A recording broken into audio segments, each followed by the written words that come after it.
Astaghfirullah. Bismillahirrahmanirrahim. Assalamualaikum warahmatullahi wabarakatuh.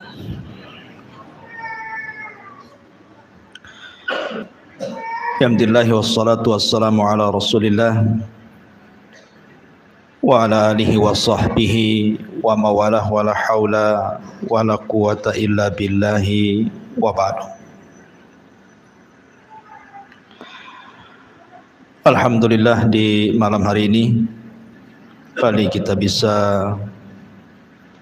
duduk untuk bertalabul ilmi. Salawat dan salam kita hadiahkan kepada Rasul kita Nabi besar Muhammad sallallahu alaihi wasallam.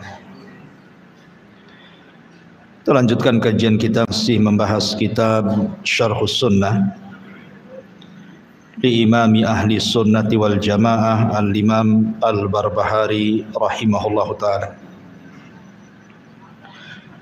Qala al-muallif rahimahullahu ta'ala: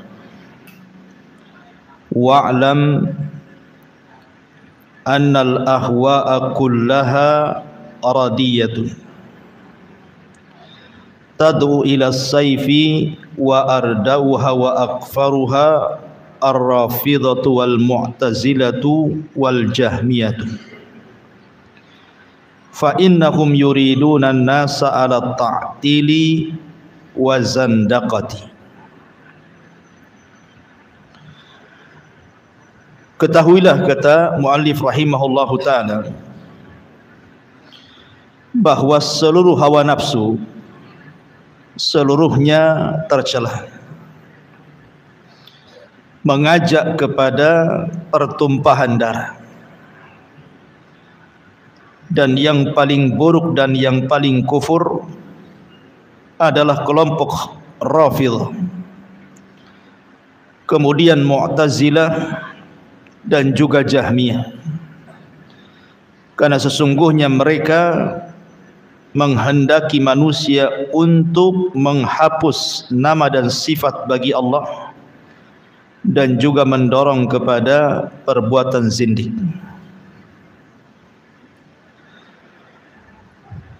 Taib, ma'asyiral muslimin yang dimuliakan Allah Subhanahu wa taala. Di sini muallif rahimahullahu taala ingin menjelaskan kepada kita tentang bahaya mengikuti hawa nafsu. Karena hawa nafsu itu ada dua hal yang mendorong manusia bisa tergelincir. Pertama syahwat, dan yang kedua syubhat.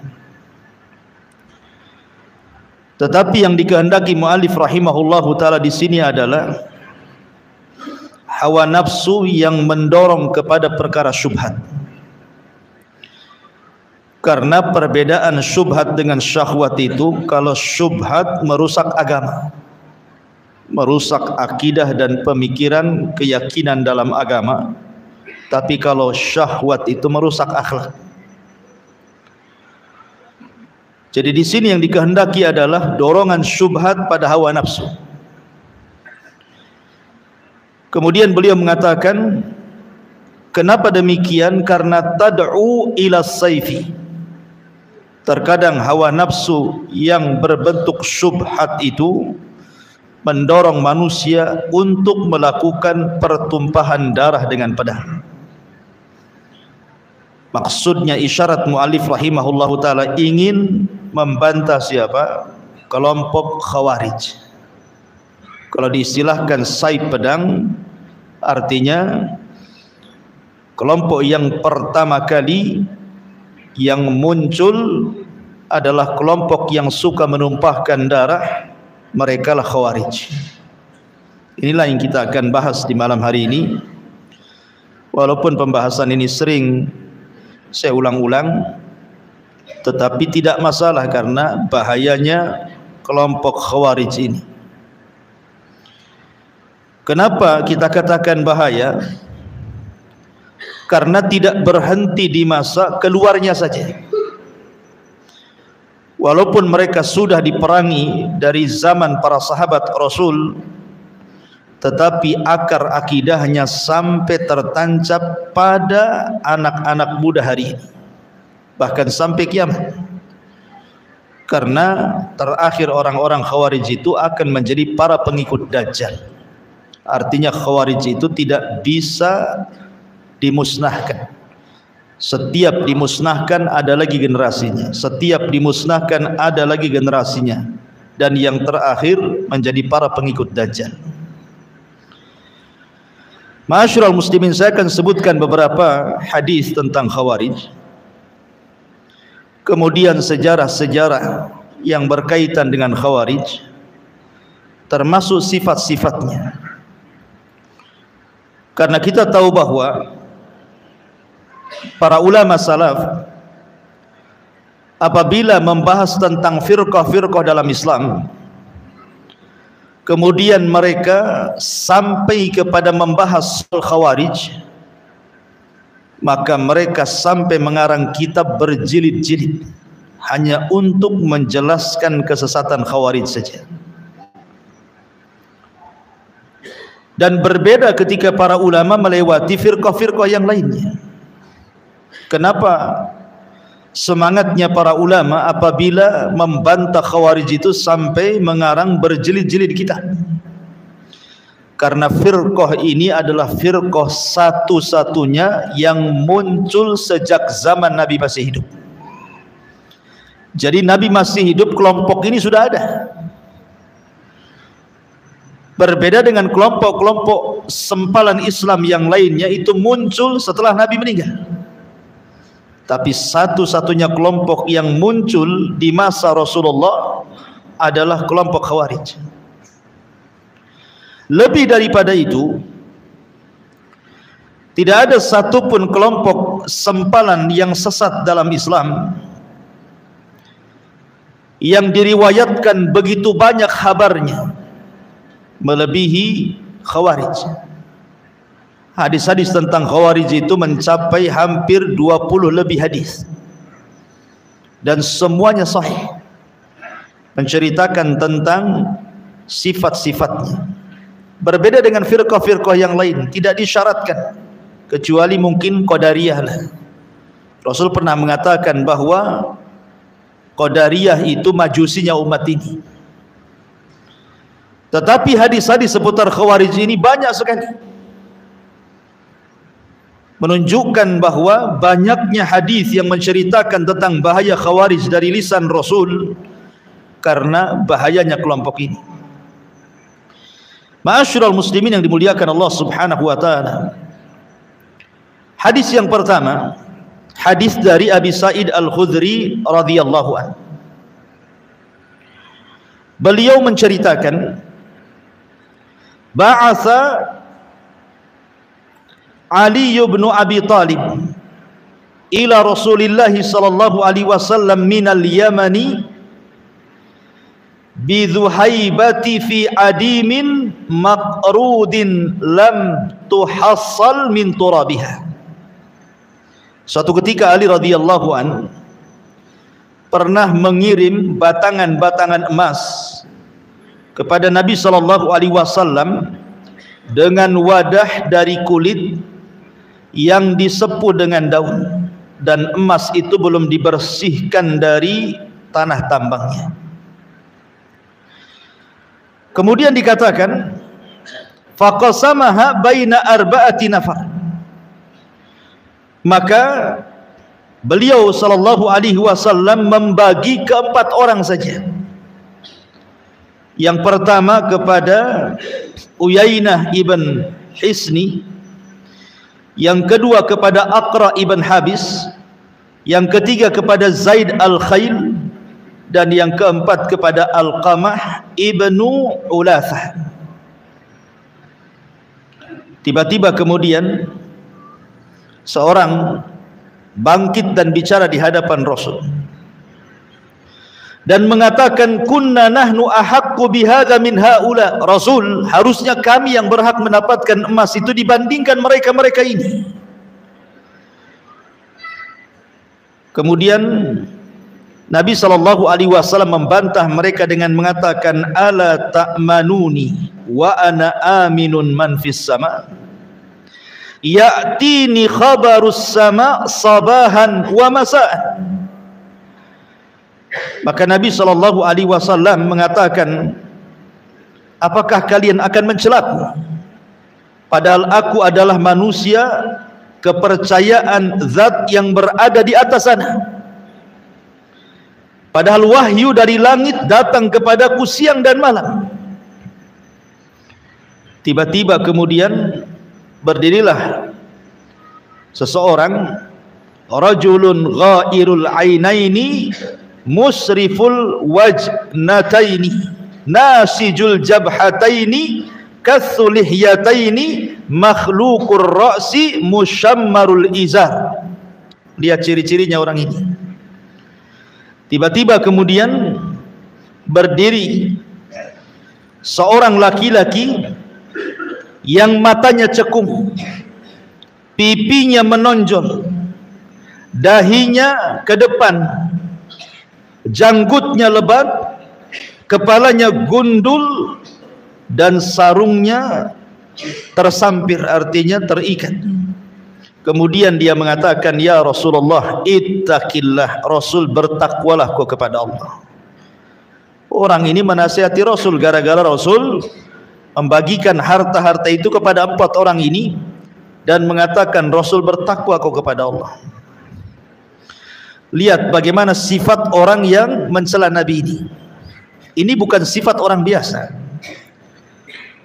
Artinya ini sifat ahli ibadah. Matanya cekung karena tidak pernah tidur di tengah malam, suka menangis, ya. Kemudian juga dahinya berbekas karena setiap hari sujud dia, janggutnya lebat. Artinya ini sifat-sifat ahli ibadah, ini bukan orang biasa yang menegur Nabi ini. Dia mengatakan, ittaqillah, bertakwalah kau kepada Allah. Kemudian dikatakan, wailaka awalastu ahaqqu ahlil ardi an yattaqillah. Kata Nabi SAW, celaka engkau, bukankah aku penduduk bumi yang paling bertakwa kepada Allah Subhanahu wa ta'ala. Dalam riwayat bahwa yang menegur Nabi SAW itu adalah seorang laki-laki yang namanya Dzul Khuwaisirah. Siapa namanya? Dzul Khuwaisirah. Dzul Khuwaisirah ini ada 2, ya.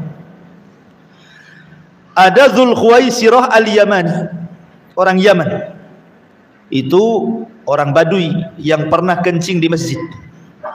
Jadi zaman itu ada orang Badui namanya Dzul Khuwaisirah masuk ke masjid, kencing pula dia di masjid. Kemudian sahabat marah, tapi Rasul mengatakan, da'u, biarkan dia kencing dulu.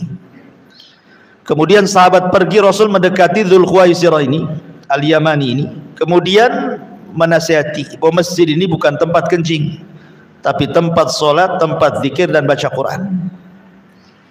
Saking lembutnya Rasul menasihati Dzul Khuwaisirah ini, Dzul Khuwaisirah ini tertarik dengan Rasul dan mendoakan, Allahumma arhamni wa Muhammadan wa la tarham minhum ahada. Semoga Allah merahmati aku dan Muhammad saja, dan Allah tidak merahmati mereka-mereka, maksudnya para sahabat yang melotot kepada aku, katanya. Ini Dzul Khuwaisirah yang kencing di masjid, namanya Dzul Khuwaisirah al-Yamani. Tapi yang dimaksud Dzul Khuwaisirah ini yang kurang ngajar kepada Rasul ini, dia adalah namanya Khurqus ibnu Zuhair ibnu Sa'din at-Tamimi. Saya ulangi, Khurqus ibn Zuhair ibn Sa'ad at-Tamimi. Inilah yang kemudian mendatangi Nabi SAW, tiba-tiba mengatakan, i'dil ya Muhammad, adil kau wahai Muhammad, jangan begitu pembagiannya. Kan kami yang memenangkan perang dalam Hunain, kenapa mereka yang dapat, gitu maksud. Maka Nabi SAW marah dan mengatakan, illam a'dil faman ya'dil. Kalau aku tidak adil, lalu siapa manusia yang lebih adil dariku, kata Nabi SAW. Artinya bahwa orang ini Pertama, mencela agama Nabi. Yang kedua, mencela kealiman Nabi, seolah-olah Nabi jahil. Yang ketiga, orang ini talabud dunia, menghendaki dunia. Nanti tiga ciri ini akan menjadi ciri Khawarij. Karena ketika itu orang ini pergi, Nabi SAW mengatakan, min di'di hadar rajul, kata Rasul, dari punggung orang ini akan muncul orang-orang yang semisal dia. Akan muncul orang yang semisal dia. Qaumun yatsluna kitab Allah, sebuah kaum yang mereka membaca Al-Quran ratban la yujawizu hanajirahum, tetapi bacaan Qur'annya tidak sampai di tenggorokan mereka. Yamrukuna minad din, mereka melesat dari agama. Kama yamrukus sahmu minar ramiyah, seperti anak panah melesat dari busurnya. La in adraktuhum la aqtulannahum qatla Samud, kalau aku mendapati mereka, aku perangi mereka seperti Allah mengadab kaum Samud. Ya. Lihat di sini menunjukkan bahwa cikal bakalnya orang-orang Khawarij itu sudah ada di zaman Nabi. Dari siapa? Dari Khurqus ibn Zuhair ibn Sa'ad at-Tamimi, atau dikenal dengan Dzul Khuwaisirah. Inilah pengasas pertama firqah Khawarij di zaman Nabi. Ma'asyiral muslimin yang dimuliakan Allah Subhanahu wa taala, sedikit saya jelaskan. Orang-orang musyrik Arab, orang-orang musyrik Quraisy di zaman periode Mekah, kita tahu bahwa permusuhan mereka kepada Nabi SAW luar biasa. Mereka membuat makar hampir setiap hari kepada Rasul dan para sahabat. Dan itu dijelaskan dalam Al-Quran, wa idh yamkuru bika alladhina kafaru liyuthbituka aw yaqtuluka aw yukhrijuk. Ketika orang-orang kafir membuat makar kepadamu wahai Muhammad untuk menangkap dan memenjarakan kamu, untuk mengusirmu, untuk membunuhmu. Jadi setiap hari mereka mengintai Rasul dan para sahabat untuk menyakiti mereka. Sampai kemudian puncaknya terbunuhnya keluarga Ammar ibn Yasir di tangan Abu Jahal, disiksanya Bilal, disiksanya Khabbab, sampai akhirnya mereka terpaksa harus hijrah ke Habasyah. Dan banyak para sahabat yang disiksa habis-habisan, bahkan meregang nyawa. Bahkan Nabi pun tidak lepas daripada makar mereka. Ketika kemudian Nabi SAW hijrah ke kota Madinah, kemudian Islam kuat, akhirnya kemudian Rasul mampu membawa pasukan besar dari Madinah ke Mekah. Terjadilah sebuah kemenangan besar yang kemudian Allah gambarkan dalam Al-Quran, idza jaa nasrullahi wal fath, apabila datang kemenangan dan pembebasan kota Mekah. Mekah dikuasai Nabi. Kemudian ketika orang-orang yang pernah memusuhi Rasul itu sudah tidak bisa apa-apa, tidak berdaya, mereka berada dalam haram, kemudian dikepung, Nabi SAW sempat melihat wajah-wajah orang-orang yang dulu pernah menyakitinya, memeranginya, menyakiti para sahabatnya. Nampak wajah-wajah itu. Tapi subhanallah, Nabi adalah Nabi rahmah, Nabi yang penuh dengan kasih sayang. Tiba-tiba Nabi SAW mengatakan, idhabu fa antumut tulaqa, pergi kalian, kalian sudah kumaafkan. Lihat, Nabi SAW padahal melihat wajah-wajah orang-orang yang pernah menyakitinya, tapi Rasul mengatakan, idhabu wa antumut tulaqa, pergi kalian, kalian sudah kumaafkan. Tapi lihat bagaimana Rasul ketika bicara soal Khawarij. Rasul memaafkan orang-orang musyrik kan? Bahkan Rasul mengatakan, pergi kalian, kalian sudah kumaafkan. Jelas-jelas mereka orang musyrik, menyerang Rasul di berbagai macam peperangan, menyakiti para sahabat, tapi ujung-ujungnya Rasul mengatakan, pergi kalian, kalian kumaafkan. Lihat sikap Rasul kepada orang Khawarij. Nabi SAW mengatakan, tuba liman qatalahum wa qatalu yad'una ila kitabillah wa laysa fi syai'in man qatalahum kana aula billahi minhum. Kata Nabi SAW, beruntunglah orang-orang yang membunuh mereka, yang menyerang dan memerangi mereka. Rasul katakan, beruntunglah orang-orang yang memerangi mereka, orang Khawarij, dan orang-orang yang dibunuh orang Khawarij. Kemudian kata Rasulullah, karena orang Khawarij itu mereka menyeru manusia kepada kitab Allah, padahal sama sekali mereka tidak paham dengan kitab Allah. Maka barang siapa yang menyerang dan memerangi mereka, itu lebih utama di hadapan Allah dibandingkan mereka. Bahkan dengan tegas Rasul SAW mengatakan apa? La in ana adraktuhum la aqtulannahum qatla adin. Kalau seandainya kudapati mereka dimanapun mereka berada, kata Rasulullah, kuperangi mereka seperti Allah menghancurkan kaum Ad. Apa kabar kaum Ad? Ad dihancurkan, tidak ada satu pun umat Ad yang disisakan di bumi. Bahkan Rasulullah SAW menjanjikan pahala. Kata Nabi SAW, la in laqitumuhu faqtuluhum fa inna fi qatlihim ajran liman qatalahum indallahi yaumal qiyamah. Siapapun yang mendapati mereka, kata Rasulullah, perangi mereka, karena dalam memerangi mereka terdapat pahala di sisi Allah pada hari kiamat. Lihat bagaimana perlakuan Rasul yang berbeda kepada orang musyrik yang sudah menyerah, yang sudah kalah. Rasul mengatakan, idhabu fa antumut talaqo, pergi kalian kumaafkan. Tapi ketika menghadapi orang Khawarij, kata Rasulullah, kalau kudapati mereka dimanapun mereka berada, kuperangi mereka seperti Allah mengadab kaum Ad dan kaum Samud. Dahsyatnya Rasul kepada orang Khawarij, kan? Rasul tidak memaafkan mereka. Kenapa mereka tidak dimaafkan oleh Rasul? Karena Rasul yang mengatakan, yaqtuluna ahlal Islam wa yada'una ahlal Ausan, karena mereka suka menyerang umat Islam dan membiarkan para penyembah berhala. Mereka musuh dari dalam masalahnya. Bahaya. Maka saking bahayanya Rasul SAW tidak pernah memaafkan orang-orang Khawarij. Ma'asyiral muslimin yang dimuliakan Allah Azza wa Jalla. Kemudian juga hadis yang lain dari Abu Sa'id Al-Khudri radhiyallahu anhu, ketika beliau ditanya soal Haruriyah. Haruriyah itu diambil dari kata Harura.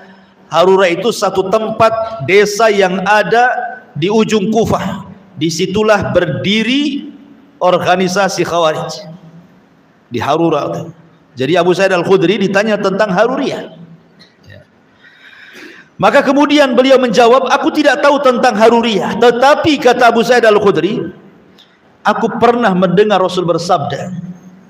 Apa sabdanya?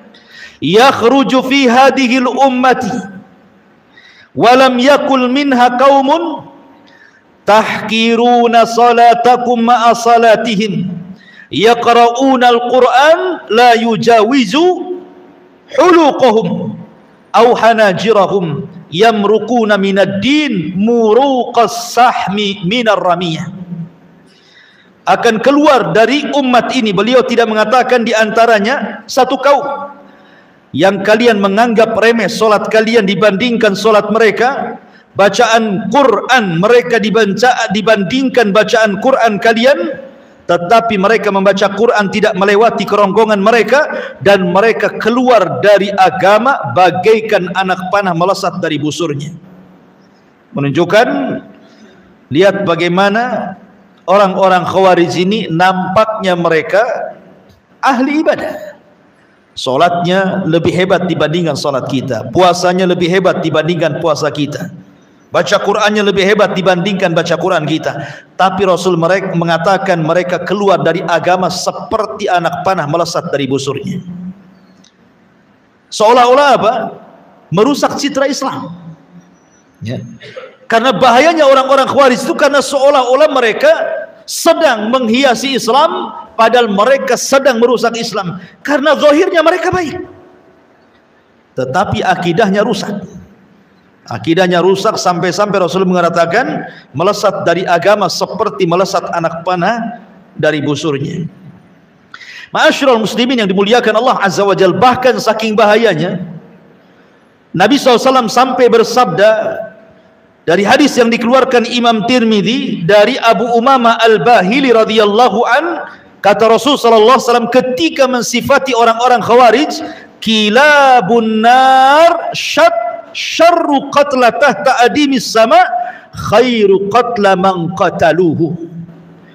Mereka adalah anjing-anjing neraka, seburuk-buruknya makhluk yang terbunuh di bawah kolong langit, sedangkan sebaik-baiknya makhluk yang terbunuh adalah yang dibunuh oleh mereka. Begitu Nabi SAW mensifati mereka sebagai anjing-anjing neraka.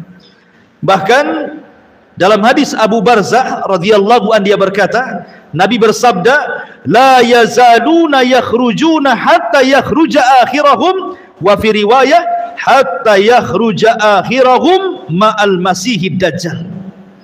Dan senantiasa mereka akan muncul hingga munculnya kelompok mereka yang terakhir, dalam riwayat hingga munculnya kelompok terakhir dari mereka, dan mereka akan perang bersama-sama menjadi para pengikut Dajjal. Subhanallah ikhwan. Dan banyak lagi, karena hampir antara 20 hadis kurang lebih Rasul mensifati tentang orang Khawarij ini. Ma'asyiral muslimin yang dimuliakan Allah Azza wa Jalla, baik kita akan kupas sedikit tentang apa itu Khawarij, lalu bagaimana sejarahnya dari zaman ke zaman. Ma'asyiral muslimin yang dimuliakan Allah Azza wa Jalla, definisi Khawarij itu, saya akan mengambil definisi yang paling mencakup dari seluruh definisi yang banyak didefinisikan para ulama. Khawarij adalah kullu man kharaja ala jama'atil muslimina. Khawarij adalah setiap orang yang melakukan pemberontakan kepada jamaah kaum muslimin. Maksudnya jamaah kaum muslimin di sini artinya kepada pemerintah yang sah. Orang yang melakukan pemberontakan, hendak menumbangkan pemerintah, kemudian wa kafarahum, dan juga mengkafirkan mereka, summa bana ala takfirihim istihlal dimaihim, kemudian dibangun di atas manhaj takfir mereka, mengkafir-kafirkan di luar kelompoknya sampai kepada menghalalkan darah kaum muslimin. Dari definisi ini berarti ada 3 poin ciri Khawarij yang sangat melekat kepada mereka. Hati-hati kalau ada orang yang punya 1 ataupun 3-tiganya dari pemahaman ini, orang ini terpapar Khawarij. Pertama, niat memberontak, menjatuhkan penguasa. Yang kedua, alasan memberontak kepada penguasa karena manhaj mereka manhaj takfir, karena mengkafirkan penguasa. Penguasa dianggap togut, ya. Penguasa dianggap togut, kafir mereka. Kemudian berakhir dengan istihlalud dam, menghalalkan darah, melakukan bom bunuh diri, melakukan peledakan, pembunuhan, dan begitu seterusnya. Kalau sudah ada niat memberontak didasari dengan manhaj takfir karena mengkafirkan, pasti diakhiri dengan pengeboman, dengan pembunuhan. Itulah 3 ciri Khawarij. Ma'asyiral muslimin yang dimuliakan Allah Subhanahu wa taala, tadi saya sudah singgung bahwa kelompok ini ideologinya sudah ada sejak zaman Nabi sallallahu alaihi wasallam. Ketika Dzulkhuwaisirah kemudian tidak terima dengan pembagian ghanimah, harta rampasan perang Hunain, dan mengatakan, adil engkau wahai Muhammad, dalam riwayat bertakwalah engkau wahai Muhammad, maka Rasulullah SAW mengatakan, illam adil faman ya'dil, kalau aku tidak adil, siapa lagi yang lebih adil dari aku? Maka dari sini ada 3 ciri yang melekat juga daripada Khawarij itu. Pertama, mencela agama orang, karena orang ini mencela agama Nabi. Orang-orang Khawarij itu suka mencela agama di luar kelompoknya, seolah-olah mereka lah yang ahli jannah, yang lain ahli nar. Seolah-olah mereka itulah yang masuk surga, yang lain itu masuk neraka. Karena mereka suka mencela agama orang. Ini dari perkataan Dzul Khuwaisirah kepada Rasul. Kemudian yang kedua, mencela ulama. Mencela ulama, orang yang paling alim Rasul, orang yang paling paham itu Nabi, dicela Nabi. Maka mereka akan suka mencela para ulama, karena di tengah-tengah orang-orang Khawarij tidak ada ulama. Tidak ada ulama. Makanya ketika Abdullah ibn Mas'ud radhiyallahu an diberitahu oleh Abu Musa al-Ash'ari radhiyallahu an bahwa di Masjid Quba itu ada orang yang berhalaqah zikir yang tidak pernah diajarkan di zaman Nabi, di mana mereka bawa batu, kemudian bertasbih sekian kali, 100 kali, kemudian dioper batunya ke sebelahnya. Nanti dia ngitung dengan batu itu tasbih sekian kali, kemudian dioper ke sebelahnya sampai berkeliling. Ini tidak pernah diajarkan di zaman Nabi. Makanya Abdullah ibn Mas'ud mengatakan, daripada kalian hitung zikir kalian dengan batu-batu yang tidak pernah diajarkan Nabi itu, hitunglah dengan batu itu kesalahan kalian, ku jamin kebaikan kalian tidak akan hilang. Apakah kalian lebih berpetunjuk ataukah sedang membuka pintu kesesatan, kata Abdullah ibn Mas'ud. Kata perawi hadis yang menceritakan tentang kisah Abdullah ibn Mas'ud dengan Abu Musa al-Ash'ari ini, sungguh aku lihat orang-orang yang berhalaqah yang tidak pernah diajarkan di zaman Rasul, tidak ada satupun sahabat yang duduk di situ. Dan sungguh aku melihat ketika terjadi perang Nahrawan antara orang-orang Khawarij melawan kubu Ali radhiyallahu an, rupanya yang halaqah zikir itu bergabung di tentara Khawarij. Ya. Kata Imam Al-Barbahari rahimahullahu ta'ala, lihat, terkadang bid'ah itu awalnya kecil kemudian menjadi besar. Awalnya hanya zikir, jadi perang, menumpahkan darah. Ya. Menunjukkan ketika rawi riwayat ini mengatakan, aku tidak melihat ada satupun sahabat yang ada pada mereka, karena memang mereka tidak ada ulama. Dan mereka justru mencela ulama. Mereka mencela ulama. Kemudian yang ketiga, dari kisah Dzul Khuwaisirah ini, Dzul Khuwaisirah ini cemburu gara-gara Nabi SAW membagi-bagikan harta ghanimah Hunain lebih banyak diberikan kepada muhajirin dibandingkan ansar. Kemudian dia mengatakan, "Idil ya Muhammad, adil engkau ya Muhammad," menunjukkan tujuan Dzul Khuwaisirah itu adalah talabud dunya, hanya mencari dunia. Dan ciri-ciri Khawarij itu mencari dunia. Kok bisa? Mereka rela mati loh Ustaz. Bom berada di badan dia, dia ledakkan. Mana mungkin dia mencari dunia?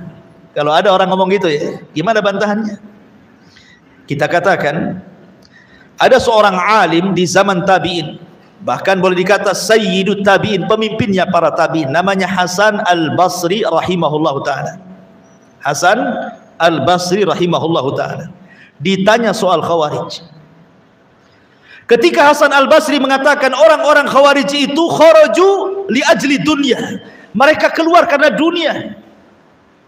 Orang ini ngomong kepada Hasan al-Basri, ya imam, bagaimana kau bisa mengatakan mereka kharaju li ajli dunya, keluar karena dunia? Aku loh melihat sendiri dengan mataku, katanya. Ada seorang Khawarij keluar dari rumahnya, meninggalkan rumahnya, meninggalkan istrinya, meninggalkan anak-anaknya, kemudian bertempur sampai pedangnya patah dan sampai mati dalam peperangan. Apakah kau katakan mereka mencari dunia? Seperti yang kita katakan hari ini, ya, mereka sampai menyurati orang tuanya, berpamitan sama orang tuanya, meletakkan bom kemudian di perutnya, kemudian meledakkan. Apa mereka mencari dunia? Bukankah mereka itu simbolnya bahwa ingin cepat mati supaya cepat masuk surga, supaya dapat langsung dikawinkan dengan bidadari, katanya. Nah, itu ya. Lihat bagaimana Hasan al-Basri membantah mereka.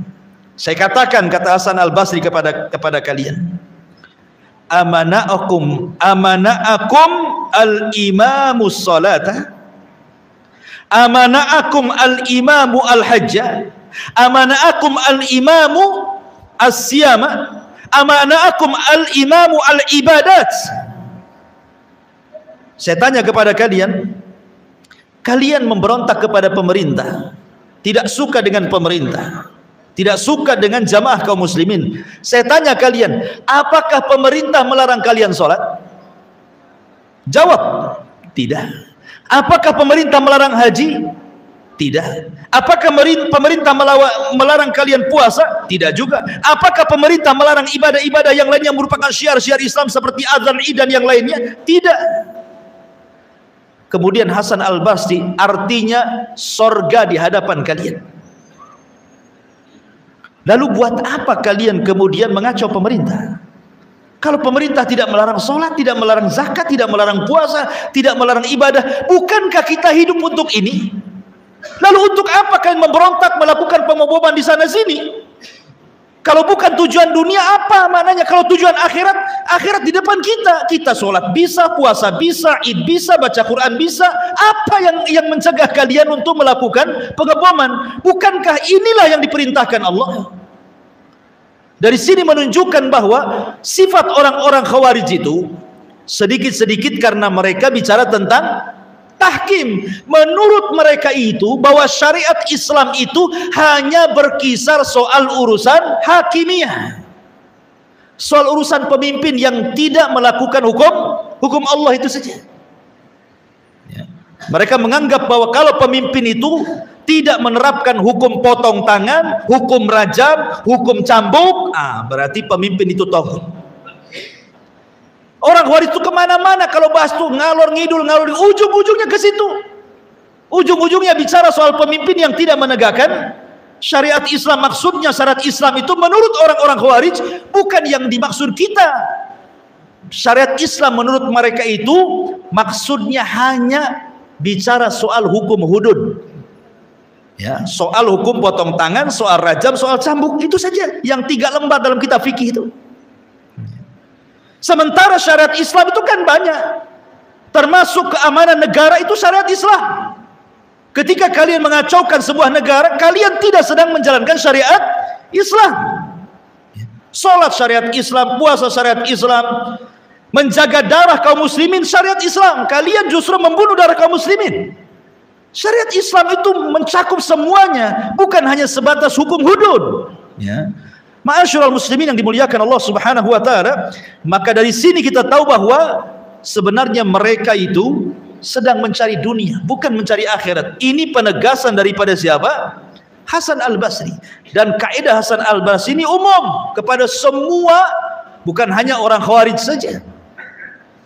Terkadang umpamanya dalam sebuah yayasan yang bergerak dalam dakwah, ada orang-orang yang kemudian direkrut sama yayasan dakwah, suruh jadi pengurus, jadi ini. Lama-lama dia pula memberontak, mengusir orang lamanya, dia pula yang menguasai di situ. Kalau bukan karena urusan dunia, urusan apa? Dia sudah tinggal di situ, anaknya di situ, dia pun bisa dakwah di situ, dia tenang di situ kan. Tiba-tiba diambil alih. Kalau bukan urusan dunia, urusan apa? Kecuali kalau umpamanya ini udah nggak beres nih, sesat nih ketua yayasan nih, ini jadi Khawarij ini, lain ceritanya.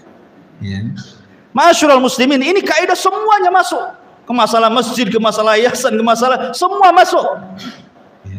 Ma'asyiral muslimin yang dimuliakan Allah Azza wa Jalla. Baik, kita masuk ke pembahasan lain. Ma'asyiral muslimin, sedikit kita akan bicara tentang sejarah munculnya Khawarij dalam bentuk jamaah. Kalau di zaman Rasul kan dalam bentuk individu, ya, individu namanya Dzul Khuwaisirah. Tapi dalam bentuk kelompok itu terjadi di zaman siapa? Utsman ibn Affan. Di zaman Utsman ibn Affan itu ada seorang laki-laki namanya Abdullah ibn Sabah.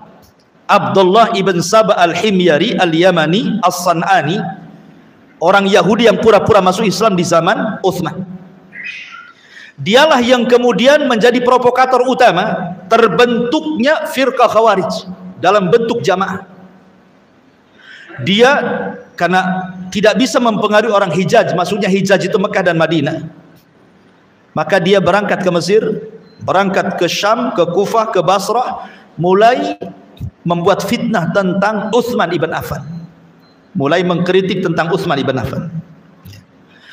Lah akhirnya kemudian berhasil dia, sampai akhirnya ribuan anak-anak muda mereka terpengaruh dengan pemahamannya Abdullah ibn Sabah ini. Akhirnya kemudian mereka bergerak tepat di bulan Dzulhijjah. Tepat di bulan Dzulhijjah, saat para sahabat yang ada di kota Madinah sedang haji ke Mekah, mereka datang. Utsman ibn Affan radhiyallahu an ketika mendengar ada pergerakan anak-anak muda yang hendak mendemo dirinya, maka kemudian Utsman mengutus dua sahabat, Muhammad ibn Maslamah dan Jabir ibn Abdullah radhiyallahu an. Coba tanyakan maunya apa orang-orang itu. Maka berangkatlah Muhammad ibn Maslamah dan Jabir ibn Abdullah menghadang mereka. Rupanya kemudian ditemuilah pimpinan mereka. Subhanallah, pimpinan orang-orang Khawarij ini, orang-orang yang hendak memberontak kepada Utsman ibn Affan ini, di lehernya menggantungkan mushaf. Jadi mushafnya itu digantungkan di lehernya. Kemudian Muhammad ibn Maslamah mulai dialog dan mengatakan, ada apa kalian datang jauh-jauh dari Mesir, dari Kufah, dari Basrah, kalian hendak datang kepada Amirul Mukminin Utsman ibn Affan dan hendak kemudian menyerang beliau. Ada apa dengan kalian? Ngapain kalian bawa pasukan sebanyak ini untuk mengepung istana? Ya. Maka kemudian pemimpin mereka mengatakan, inna hadza, sambil memegang mushaf ini, inna hadza amara an nadriba bihadza kullu man lam yu'min bihadza. Sesungguhnya ini maksudnya Al-Quran telah memerintahkan kami untuk membunuh maksudnya Utsman bin Affan karena dia tidak pernah beriman dengan Al-Quran, katanya. Kurang ajar ya. Maka Muhammad ibn Maslamah mengatakan, demi Allah, saya dan Utsman, maksudnya Utsman bin Affan radhiyallahu an, pernah berperang karena membela yang kalian gantung di leher Al-Quran di zaman Nabi SAW. Bagaimana kelanjutannya? Azan dulu. Tadi kan habis azan. Silakan azan dulu.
Ya, kita lanjutkan. Jadi setelah kemudian Utsman ibn Affan radhiyallahu an mengutus Muhammad ibn Maslamah dan Jabir bin Abdullah dan sudah mengetahui maksud kedatangan rombongan anak-anak muda yang jumlahnya cukup banyak, ribuan. Akhirnya kemudian Utsman mendengar bahwa ada riak-riak isu yang dihembuskan oleh anak-anak muda orang-orang Khawarij ini, bahwa Ali radhiyallahu an siap dibaiat untuk dirinya dalam rangka membatalkan baiat kepada Utsman untuk berbaiat kepada Ali. Jadi tujuan mereka datang kepada Utsman untuk mencabut kekuasaan Utsman dan menggantikan Utsman dengan Ali. Itu tujuannya. Tentu tidak mungkin Ali melakukan seperti itu. Ini kan siasat namanya. Karena menumbangkan satu pemimpin harus ada penggantinya. Kan harus ditonjolkan penggantinya, kan siapa? Oh, ini nggak benar nih presidennya, turun lah. Siapa gantinya? Kan harus ada gantinya. Jadi mereka itu hanya membuat isu saja bahwa Ali siap dibaiat. Padahal mereka hendak tidak membaiat Ali, karena buktinya nanti ketika Ali jadi khilafah pun mereka berontak juga. Kan gitu ya. Di zaman Ali pun mereka berontak. Jadi akhirnya Utsman ibn Affan radhiyallahu an memanggil Ali radhiyallahu an. Dipanggil sama Utsman Ali itu. Kemudian dikatakan, "Ya Ali, apakah benar isu-isu di luar itu?" Kata Ali, "Tidak benar. Aku tidak hendak merobohkan kekuasaan, apalagi saya hendak menyuruh manusia untuk membaiat diriku. Kalau begitu," kata Utsman, "temui orang-orang itu. Katakan bahwa itu tidak benar." Akhirnya Ali keluar. Kemudian Ali radhiyallahu an keluar, kemudian mulai berdialog dengan orang-orang Khawarij. Kata Ali radhiyallahu an, "Apa maksud kalian datang jauh-jauh dari Mesir, dari Kufah, dari Basra, hendak demonstrasi kepada Utsman ibn Affan? Tahukah kalian siapa Utsman? Utsman itu menantu Nabi. 2 putri Nabi dinikahi dia." Akhirnya kemudian mereka mengatakan di hadapan Ali radhiyallahu an, "Karena ada 5 perkara yang ingin kami tanyakan kepada Utsman." Kata Ali radhiyallahu an, "Sebelum kalian tanyakan kepada Utsman, sebutkan 5 perkara itu kepadaku." Kemudian mereka mengatakan, yang pertama, "Saya mendengar bahwa Utsman itu atammas salata fi Makkah. Dia menyempurnakan solat di Mekah yang harusnya dikosor." Kan Utsman tinggal di Madinah. Kalau ke Mekah itu safar. Harusnya dia mengkosor, bukan menyempurnakan. Ini satu. Kata Ali, yang kedua apa? Yang kedua, hamal himah. Saya dengar Utsman itu punya peternakan unta yang tidak boleh siapapun mendekatinya. Untuk apa itu peternakan unta itu? Untuk memperkaya dia. Kemudian kata Ali, baik, yang ketiga? Yang ketiga, kharaqal mushaf. Lebih parah lagi, saya dengar Utsman membakar mushaf. Mushaf dibakar dia. Bagaimana mungkin dia membakar mushaf? Taib, kata Ali, yang keempat? Yang keempat, walla qarabatahu. Dia menjadikan para pemimpin-pemimpin di daerah itu keluarga dia saja. Apa bahasanya? Nepotisme. Kemudian kata Ali, yang kelima apa? Kemudian mereka mengatakan yang kelima, Utsman ini melantik para pemimpin-pemimpin di daerah min sighari sahaba wa taraka kibarahum. Hanya melantik orang-orang sahabat-sahabat senior, sahabat-sahabat junior, dan meninggalkan sahabat-sahabat senior. Kan yang senior banyak, sahabat-sahabat kibar, kenapa dia melantik yang muda-muda? Baik, kata Ali radhiyallahu an. Kemudian Ali radhiyallahu an mulai membantah satu persatu. Kata Ali radhiyallahu an, tahukah kalian kenapa Utsman tidak mengqasar salat di Mekah ketika haji? fa inna Utsman qad ta'ahal ay tazawwaj. Dia kan punya istri di Mekah. Ya. Seperti antum nih, satu istri di Batam, satu istri di Padang. Kalau antum pulang ke Padang, antum mukim di sana. Karena tinggal di sana istrinya kan, kecuali kalau dua-duanya tinggal di sini kan gitu. Ya, kalau di dua tempat berarti dua-duanya mukim. Lah Utsman itu menikah di situ. Kemudian yang kedua, adapun Utsman punya peternakan unta, itu bukan peternakan unta dia. Itu peternakan untanya kaum muslimin. Utsman hanya menggemukkan saja, itu milik Baitul Mal. Tidak benar yang kalian ceritakan. Adapun yang ketiga, Utsman membakar mushaf, kan di zaman Utsman itu sudah saya jelaskan. Ketika Hudzaifah ibn Yaman datang kepada Utsman dan mengatakan, "Ya Utsman, terjadi perselisihan para sahabat soal qiraah." Kata Utsman, "Kalau gitu kumpulkan semua qiraah itu." Akhirnya dikumpulkan catatan-catatan qiraah, maka Utsman membakar qiraah yang syadzah yang diperselisihkan dan menetapkan qiraah yang akhir dibaca Nabi. Jadilah mushaf Utsmani. Jadi kata Ali, Utsman itu membakar qiraah yang syadz, yang diperselisihkan, ya, bukan membakar mushaf. Kemudian adapun Utsman, dia meletakkan kemudian para pemimpin daerah dari kerabat-kerabatnya. Saya tanya kepada kalian, ada enggak pemimpin yang diletakkan Utsman dari kerabatnya dan dia orang zalim? Salahkah Utsman memilih pemimpin dari kerabatnya sementara mereka orang adil? Kan pemimpin yang penting adilnya, bukan masalah kekerabatan. Walaupun bukan kerabat, kalau zalim buat apa kan begitu? Apakah dia kemudian meletakkan pemimpin yang zalim? Kata Ali, kan tidak. Semua pemimpin yang diletakkan Utsman adalah orang-orang adil. Adapun Utsman kemudian dia mengatakan dia hanya memberikan pemimpin-pemimpin yang sigar, pemimpin-pemimpin yang sigar, yang junior, dan meninggalkan pemimpin-pemimpin yang kibar, tidak diletakkan di pemimpin-pemimpin daerah. Maka kemudian kata Ali radhiyallahu anhu, Rasulullah pernah menjadikan Usamah ibn Zaid untuk menjadi pemimpin perang. Usianya 20 tahun. Di belakangnya Abu Bakar, Umar, Utsman dan yang lainnya.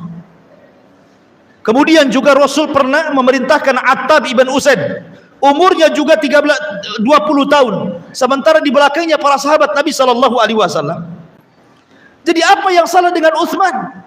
Kalau Utsman memang dia meninggalkan kibarus sahabah, kemudian meletakkan sigorus sahabah, Rasul pun pernah melakukannya. Kalau dia memang kemudian diambil dari kerabat-kerabatnya, apakah ada yang zalim dari kerabatnya? Tidak. Bahkan Rasul pun pernah mengkhususkan orang-orang Quraisy dari pemimpin dan tidak diberikan kepada selain Quraisy. Ya kan? Yang jadi pemimpin kan semua orang-orang Quraisy. Abu Bakar, Umar, Utsman, Ali. Tidak ada orang-orang Ansar kan? Semua orang-orang Muhajirin. Lalu apa salahnya? Mulailah kemudian kehabisan syubhat. Karena orang Khawarij ini hanya bisa dibantah dengan syubhat. Kalau Densus menangkap Khawarij, kemudian dimasukkan penjara, disiksa, itu yang dikehendaki mereka. Memang mereka suka ditangkap, disiksa, kalau bisa dibunuh biar mati syahid, menurut keyakinan mereka. Itu sebuah kelezatan bagi mereka. Sehingga untuk memberantas mereka itu dengan cara apa? Menghilangkan syubhat. Ya. Utus orang alim berdialog dengan mereka. Nah, seperti itulah caranya sebagaimana Ali berdialog dengan mereka. Mereka kehabisan syubhat. Akhirnya salah seorang di antara mereka mendatangkan syubhat lagi yang baru dan mengatakan, "Ya Ali, Utsman pernah mencopot Hakam ibn Abil As," katanya. Hakam ibn Abil As ini diletakkan oleh Rasul di Taif. Tiba-tiba di masa Utsman, kenapa dicopot? Itu kan orang yang diletakkan Nabi. Kenapa dia berani mencopot, katanya. Kata Ali radhiyallahu anhu, "Ya, memang Utsman pernah mencopot Hakam ibn Abil As, tetapi dikembalikan ke Taif," katanya. Dan dia tetap jadi pemimpin sana. Subhanallah, syubhat dari semua arah, ikhwan. Ya. Pertama mencela agama.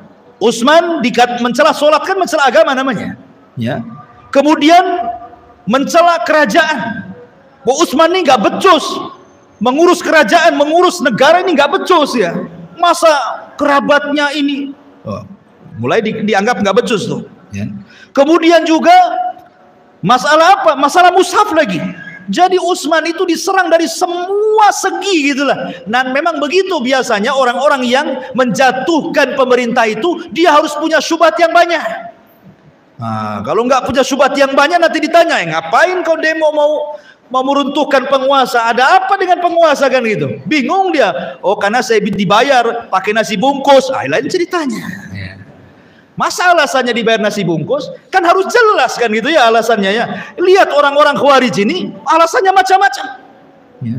Ma'asyiral muslimin yang dimuliakan Allah Azza wa Jalla. Akhirnya kemudian apa yang terjadi? Kemudian mereka pun dihadapkan kepada Utsman. Setelah mereka habis syubhatnya di hadapan Ali, akhirnya mereka dihadapkan kepada Utsman. Ali mengajak mereka, kalau begitu ayo kalian saya pertemukan dengan Utsman.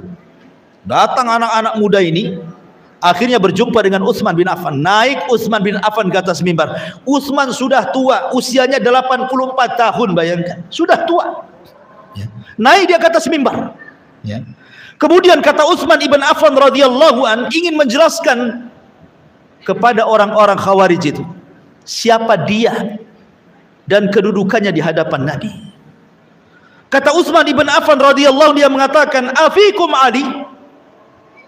Ada Ali di sini? Kemudian Ali mengatakan, "Ya, saya di sini."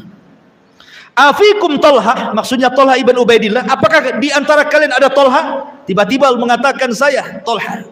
Kemudian kata Utsman, "Afikum Sa'd bin Abi Waqqas?" Ada Sa'd bin Waqqas di sini. Oh, kata Sa'd, saya di sini. "Afikum Zubair?" Apakah ada Zubair? Kata Zubair, saya di sini. Ketika sudah lengkap, ini orang-orang yang mubasyiruna bil jannah ya. Orang-orang yang mendapatkan kabar gembira masuk surga yang disebut oleh Utsman ini. Kemudian Utsman mengatakan, "Saya bersaksi kepada kalian. Saya bersaksi kepada Allah kepada kalian." Ya. Tanyakan kepada orang-orang ini, maksudnya kepada Ali, kepada Talha, kepada Sa'ad bin Abi Waqqas, kepada Zubair, tanyakan kepada orang-orang ini. Mereka tahu semuanya. Nabi SAW sewaktu hidup pernah mengatakan, "Man ishtara bi'ra rumah falahul jannah." Siapa yang membeli sumur rumah, ketika itu para sahabat tidak ada air kecuali harus beli kepada orang Yahudi. Kemudian Rasul mengatakan setiap hari dimahalkan sama orang Yahudi itu air daripada sumur rumah itu. Akhirnya Rasul mengatakan, beli saja sumur itu. Kemudian Rasul mengatakan, siapa yang mau beli sumur rumah diberikan kepada kaum muslimin falahul jannah, ku jamin dia masuk surga. Kata Utsman, kalian tahu siapa yang membelinya? Bukan Ali, bukan Talha, bukan Zubair, bukan siapa-siapa. Saya yang membelinya. Ini bukan hendak riya, bukan. Biar mereka tahu, karena mereka hendak berbuat jahat. Maka Utsman mengingatkan siapa dirinya. Kemudian kata Utsman ibn Affan radhiyallahu anhu, bukankah Rasul pernah mengatakan siapa yang bisa membeli tanah ini yang dempet dengan Masjid Nabawi, maka dia dapat surga. Siapa yang membelinya? Aku yang membelinya. Kemudian aku serahkan untuk peluasan Masjid Nabawi. Kemudian ketika tentara Tabuk kesulitan, sampai-sampai Rasul mengatakan, man jahaja jaishal usra falahul jannah. Siapa yang bisa mendanai tentara kesulitan, maka bagi dia surga. Kata Utsman, aku yang mendanainya. Sampai-sampai dikatakan bahwa Tabuk itu milik Utsman semuanya, karena dia yang mendanainya. Artinya Utsman membeli surga dari Rasulullah sampai 3 kali. Setelah kalian tahu kedudukanku, apakah kalian akan menyerangku, katanya. Maka akhirnya Utsman ibn Affan radhiyallahu an hanya mendoakan sebelum turun dari mimbar dan mengatakan, Allahumma gfirli waliman abahadami. Ya Allah, semoga Allah mengampuni diriku dan orang-orang yang hendak menghalalkan darahku. Kemudian Utsman menangis turun, semua orang menangis. Ma'asyiral muslimin yang dimuliakan Allah Subhanahu wa taala. Ketika kemudian selesai ini, mereka sadar. Orang-orang Khawarij ini mereka sadar bahwa keberadaan mereka, karena mereka masalahnya kan anak-anak muda. Mereka orang-orang yang tidak pernah hidup di masa sahabat, sehingga tidak tahu hakikat orang-orang sahabat-sahabat Rasul. Mereka tidak tahu keutamaan mereka, karena mereka orang-orang jauh, orang-orang yang dari Irak, yang dari Kufah, yang dari Mesir, kan mereka nggak tahu anak-anak muda yang baru-baru itu. Makanya ciri-ciri orang Khawarij itu adalah hudatsaul asnan, anak-anak muda tapi jahil, bodoh, ya kan? Akhirnya kemudian mereka pun pikir, oh betul juga ya, kalau gitulah kami pulang aja lah. Pulang mereka. Subhanallah. Di tengah jalan, rupanya siasat Abdullah ibn Sabah ini membuat surat kaleng, dititipkan kepada seorang anak muda. Sengaja anak muda itu lewat di rombongan orang-orang Khawarij yang hendak pulang, mencurigakan, langsung ditangkap. Rupanya dikeluarkan, ada isi suratnya. Kemudian pas dibaca, rupanya isi surat itu adalah isi surat dari Utsman ibn Affan kepada penguasa Mesir. Ya, isi surat itu adalah suratnya Utsman ibn Affan kepada penguasa Mesir. Siapa penguasa Mesir kala itu? Sa'ad ibn Abi Syarh. Sa'ad ibn Abi Syarh. Jadi isi surat itu dari Utsman bin Affan kepada Sa'ad ibn Abi Syarh, gubernur Mesir, sepulangnya para pendemo ini. Kemudian disebutkan nama-namanya. Pertama Abdurrahman ibn Udes, kemudian Urwah ibn Suyai, kemudian Ibnu Umar, Ibnu Amrin bin Budel, kemudian Kinanah ibn Bishr. Ini kan tokoh-tokoh Khawarij nih. Sepulangnya mereka ini berempat ini tangkap, bunuh, salib. Ketika baca surat ini kan pimpinan-pimpinan mereka nih. Oh, marah ini. Mungkin bahasa saya ini, gimana Utsman ini? Ya. Dia bilang, sudah kalian, saya doakan, semoga Allah mengampuni siapapun orang yang hendak membunuhku. Saya maafkan, pulang kalian. Tiba-tiba suruh pulang, ngirim surat ke gubernur masing-masing. Ketika kita sampai di daerah kita disuruh dibunuh. Ini kan kurang ajar nih. Kalau gitu balik lagi kita ke Madinah katanya. Balik lagi mereka ke Madinah. Ya. Sampai di Madinah, dikiranya sudah selesai. Rupanya dikepungnya istana. Kemudian Ali datang lagi, ada apa dengan kalian? Bukankah sudah selesai semuanya? Kemudian mereka mengatakan tidak, Utsman sudah menulis surat kepada Sa'ad ibn Abi Syarah untuk membunuh pemimpin-pemimpin kami. Utsman datang mengatakan, wallahi demi Allah aku tidak pernah menulis surat itu. Aku tidak pernah menulis surat itu. Kemudian mereka mengatakan kepada Ali, lihat Ali, orang tua ini sudah berdusta kepada kita. Subhanallah, menuduh Utsman berdusta. Ya. Kemudian salah seorang mereka berteriak lagi, kami juga punya surat yang lain katanya. Bukan surat kepada Sa'ad ibn Abi Syarah, tapi surat yang ditujukan kepada Muawiyah yang ada di Syam, yang isinya dari Utsman bin Affan kepada Muawiyah, datanglah wahai Muawiyah dengan tentara yang banyak, bunuh orang-orang Khawarij yang hendak melepaskan kekuasaanku. Ini suratnya di tangan kami katanya. Coba, banyak surat-surat bodong tuh. Hati-hati nih, ini kan ada pelajaran juga. Ini kan surat-surat hoax bahasa kitanya. Tapi begitulah orang-orang Khawarij, mereka akan membuat hoax soal pemerintah. Ya. Mereka akan membuat hoax tuh supaya masyarakat itu marah sama pemerintah kan. Dibuat hoax, oh pemerintah nggak becus lah, inilah itu macam-macam. Akhirnya kalau di Mesir ditumbangkan dengan Facebook, di Indonesia mungkin bisa dengan YouTube tuh. Buat hoax dengan YouTube, semua pegang YouTube, wah geram semuanya. Ini pemerintah mau semuanya kan. Begitu memang orang-orang Khawarij. Ma'asyiral muslimin yang dimuliakan Allah Azza wa Jalla. Akhirnya setelah Utsman bersumpah, mereka juga tidak yakin, tidak percaya dengan sumpah, karena memang tujuannya ingin menumbangkan Utsman. Sudah sakit hati mereka. Akhirnya ketika itu banyak para sahabat datang ke rumah Utsman. Ada Abu Hurairah, ada Hasan, ada Husain, ada Zubair, ada Tolha. Banyaklah para sahabat datang ke rumah Utsman dengan membawa pedang-pedang mereka dan siap menghadapi mereka. Tapi Utsman mengatakan, bersumpah demi Allah, sebaiknya sarungkan pedang-pedang kalian.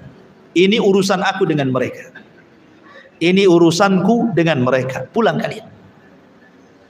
Saya tidak hendak menumpahkan darah siapapun ahlu Madinah di kota Madinah. Pulang. Abu Hurairah radhiyallahu sampai menangis. Akhirnya dia lempar pedangnya, menangis keluar dari rumah.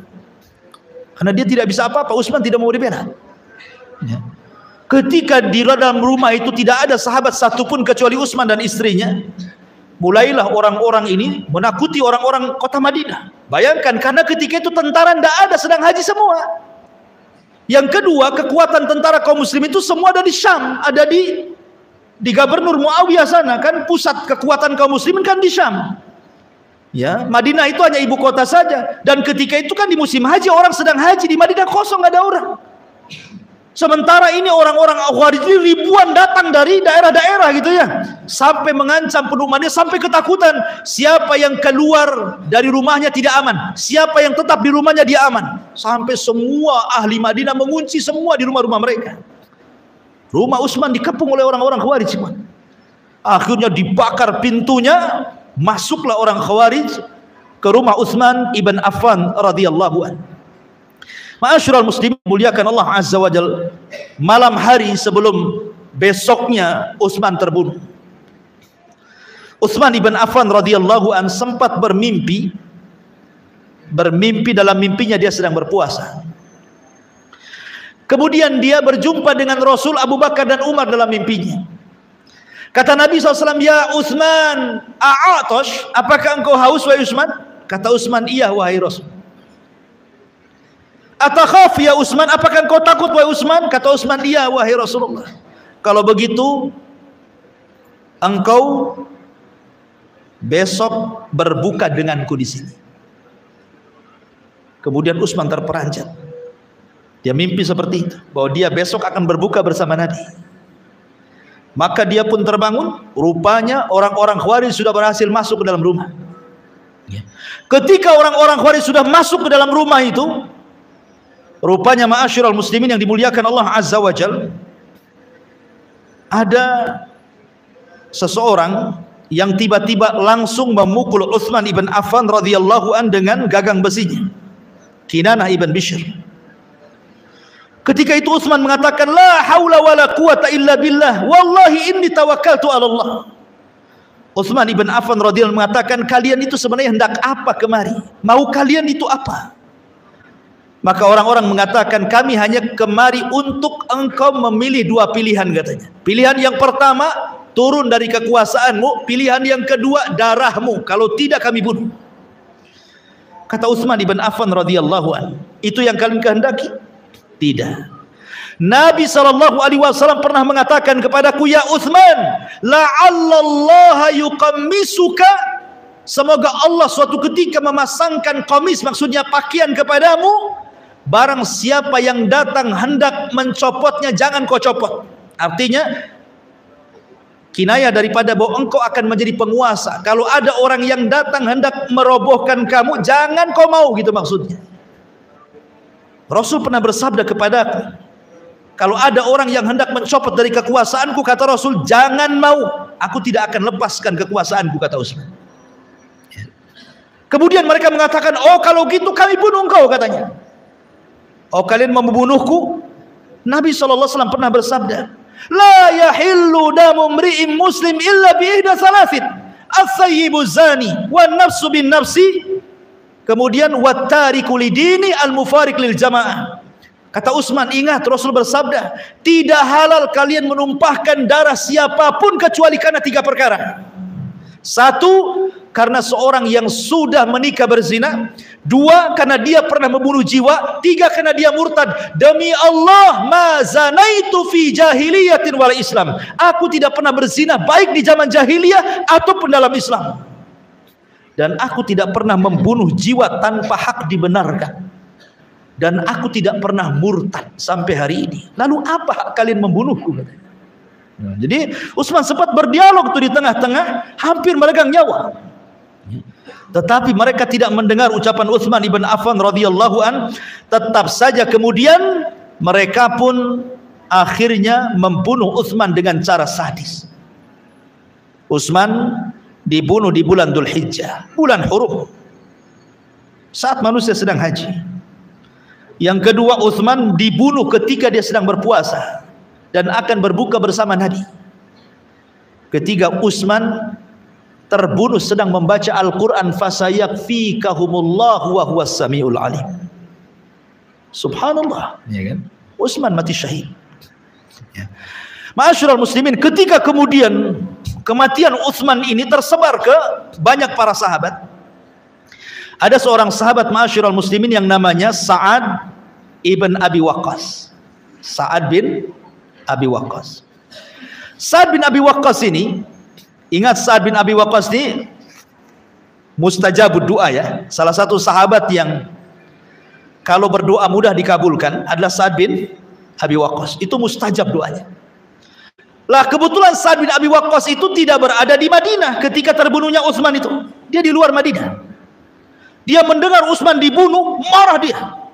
Akhirnya dia hadapkan wajahnya ke kiblat, kemudian tangannya diangkat ke langit dan mengatakan, "Ya Allah, semoga Engkau melaknat mereka, dan saya meminta kepadamu ya Allah, siapapun yang terlibat dalam pembunuhan Utsman, agar Kau wafatkan mereka di atas pedang. Sebagaimana mereka membunuh dengan pedang, jangan Kau wafatkan mereka kecuali mereka wafat di atas pedang juga." Subhanallah, doanya Sa'ad bin Abi Waqqas mustajab. Tidak ada satupun Khawarij yang terlibat dalam pembunuhan Utsman kecuali matinya dibunuh. Sampai ada seorang Khawarij yang terlibat dalam pembunuhan Utsman ini, usianya sudah 40 tahun setelah kejadian itu, sampai hidup di masa Hajjaj ibn Yusuf. Hajjaj, maklum Hajjaj ini kan panglima sadis ya. Hajjaj ini sedang berkhutbah ya. Kemudian tiba-tiba ada orang tua, sudah tua renta. Tiba-tiba dia mengatakan, "Ya Hajjaj, ya, apakah engkau akan membunuhku? Tidakkah kau lihat aku ini orang yang sudah tua?"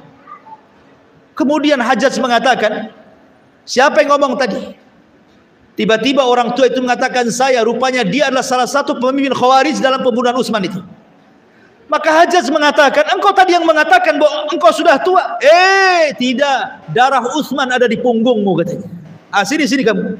Diambilnya pedang, dipenggal lehernya. "Aku mulai dari engkau," katanya. Hajjaj, subhanallah ikhwatu fiddin. Karena Hajjaj ini kan diperintah oleh Abdul Malik untuk memerintah Syam, dan Syam itu kan orang Irak. Irak itu kan orang yang rakyatnya susah diatur. Makanya diutuslah oleh Abdul Malik ibn Marwan Hajjaj yang sangat bengis itu. Kadang-kadang memang kalau negara susah diatur ya harus pemimpinnya kayak Hajjaj. Diutus Hajjaj gitu. Kemudian Hajjaj ngancam-ngancam orang. Tiba-tiba yang diancam ini sudah tua. "Ya Hajjaj, saya sudah tua, masa kau ngancam orang tua?" Nggak bisa, darah Utsman di punggungmu, katanya. Akhirnya diambil pegang di penggal lehernya. "Abda'u bika, dari engkau kumulai," katanya. Subhanallah. Inilah mustajabnya dua siapa? Sa'ad bin Abi Waqqas. Sampai jam berapa ini? Coba bayangkan, anak nulis loh, masih sampai ditulis 1, 2, 3, 4, 5 lembar, ya kan? Jadi gimana Cak Lis? Sudah, kita bersambung aja lah ya. Sudah Isya lah ya. Insya Allah kita bersambung. Sebelum bersambung ada pertanyaan di sini. Satu pertanyaan saja ya. Bismillah, Ustaz mau bertanya, kalau ada sifat-sifat khusus yang kita temui di sekitar masyarakat kita, apa yang harus kita lakukan? Khawarij, sifat-sifat Khawarij yang kita temui di masyarakat, apa yang harus kita lakukan? Ya kita nasihati. Ya. Kita nasihati. Kemudian bekerja sama dengan ya pimpinan masyarakat di situ, RT, RW dan yang lainnya kan itu ya. Gak perlu dengan kepolisian karena kan mereka bahaya. Mereka sangat bahaya. Dan tadi saya sudah jelaskan bahayanya sampai Rasul tidak memaafkan mereka. Ingat, tujuan mereka itu hanya darah. Tujuan mereka itu darah. Padahal Nabi SAW mengatakan, seandainya kalau ada orang datang ke Ka'bah bawa cangkul, bawa gada, palu, kemudian Ka'bah itu dihancurkan satu keping sampai rata dengan tanah, itu lebih ringan dosanya dibandingkan menumpahkan darah satu orang muslim. Lihat orang-orang yang melakukan pengeboman itu, tujuan mereka orang-orang kafir. Kenyataannya apa? Orang Islam yang mati. Dan lebih parah lagi, tidak ada adab jihadnya. Dalam Islam saja adab jihad, tidak boleh membunuh anak-anak, tidak boleh membunuh orang tua, tidak boleh membunuh wanita, tidak boleh merusak ya. Yang dibunuh tentara saja. Ini enggak, semua rata. Perempuan yang lewat mati, anak yang lewat mati, orang tua mati, semua mati di situ. Enggak ada adabnya. Itu kalaupun terjadi dalam sebuah pertempuran yang jelas-jelas bertempur, ya kan? Mereka tidak sedang bertempur. Ini negara Islam. Mereka mau mengacau negara Islam. Keamanan itu nikmat yang paling besar. Kalau memang ada di masyarakat yang seperti ini, waspadai. Kalau perlu dinasihati, laporkan kepada RT, RW, lurah, polisian, ya.